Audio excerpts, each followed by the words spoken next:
السلام علیکم، کیا حال چال ہیں؟ سب بچے ٹھیک ہیں؟ امید کرتی ہوں کہ آپ لوگ صحت اور اپنے ایمان کی دونوں کی کیفیات میں بہت بہتر ہوں گے. ٹھیک ہے. اچھا، آج جو ہم سبق پڑھیں گے اس سبق کا نام ہے اونچی اڑان. یہ ان دو بھائیوں کا اس میں سارا بتایا گیا ہے جنہوں نے ہمیشہ سے جو ہے جہاز بنانے کے لیے سب سے پہلے شاید یہ وہی دونوں انسان تھے جنہوں نے جو ہے آسمان پر اڑنے کی خواہش کی اور اس خواہش کو پایا تکمیل تک پہنچانے کے لیے اپنے مرتے دم تک کوشش کی.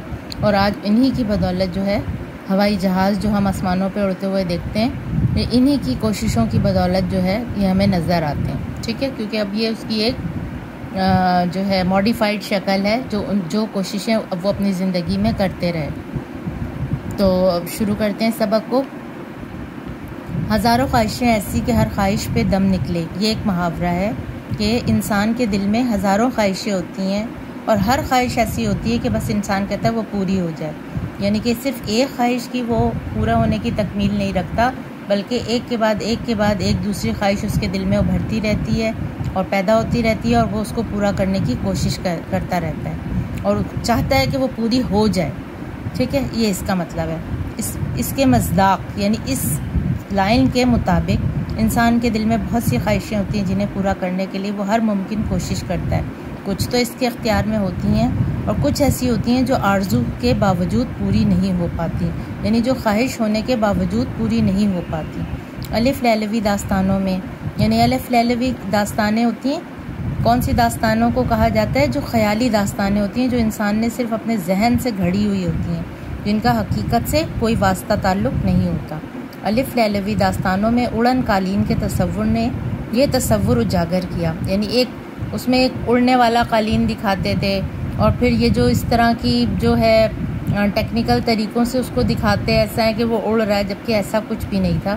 تو اس سے یہ خیال لوگوں کے ذہن میں جاگا کہ انسان فضا میں اڑ سکتا ہے. انسان پرندوں کو فضا میں اڑتے ہوئے دیکھتا تو اس کے جی میں بھی پرندوں کی طرح اڑنے کی خواہش پیدا ہوتی. اور میرا خیال ہے یہ خواہش نیچرلی ہے. بہت سے لوگ دنیا میں ایسے ہوں گے جن کی یہ خواہش ہوگی کہ وہ بھی پرندے کی طرح سے اڑیں اور اڑ کے اوپر سے زمین کو دیکھیں. وہ کون سوچتا؟ انسان. کاش میرے بھی پر ہوتے اور میں بھی فضاؤں میں اڑتا پھرتا. فضا میں اڑنے کے خواب تو بہت سونے دیکھے، مگر اس کی تعبیر کیسے ممکن ہو یہ کوئی نہیں جانتا تھا. امریکی فوج 1903 میں ہوائی جہاز بنانے کی کوشش میں مصروف تھی. جہاز تو بن گیا مگر یہ اڑان نہ بھر سکا. امریکی اخبار نیو یارک ٹائمز نے لکھا کہ شاید اڑنے والی مشین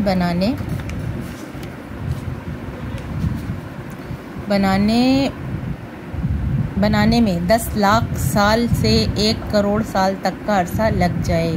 لیکن ابھی اس بات کو صرف 8 روز ہی گزرے تھے کہ 2 آدمیوں نے ناقابل یقین کارنامہ انجام دے کر اہل دنیا کو حیرت میں ڈال دیا.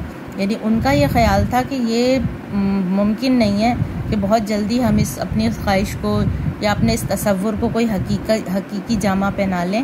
اس میں تو اتنا عرصہ لگ جائے گا اس کو حقیقت میں ڈھلنے کے لیے. لیکن صرف 2 ایسے انسان تھے جنہوں نے چند دن میں ہی ایسا کارنامہ انجام دیا کہ دنیا حیرت میں پڑ گئی. اور یہ کون تھے؟ یہ تھے ولبر رائٹ اور اس کا چھوٹا بھائی آرول رائٹ. ان کے نام ہیں.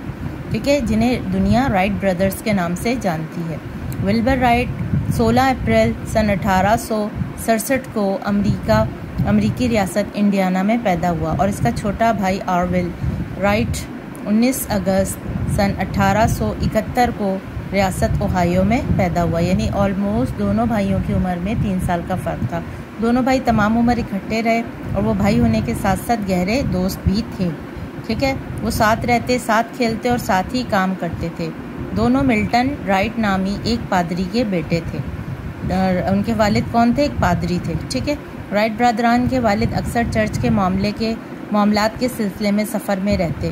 ان کی والدہ کالج کی تعلیم یافتہ خاتون تھیں.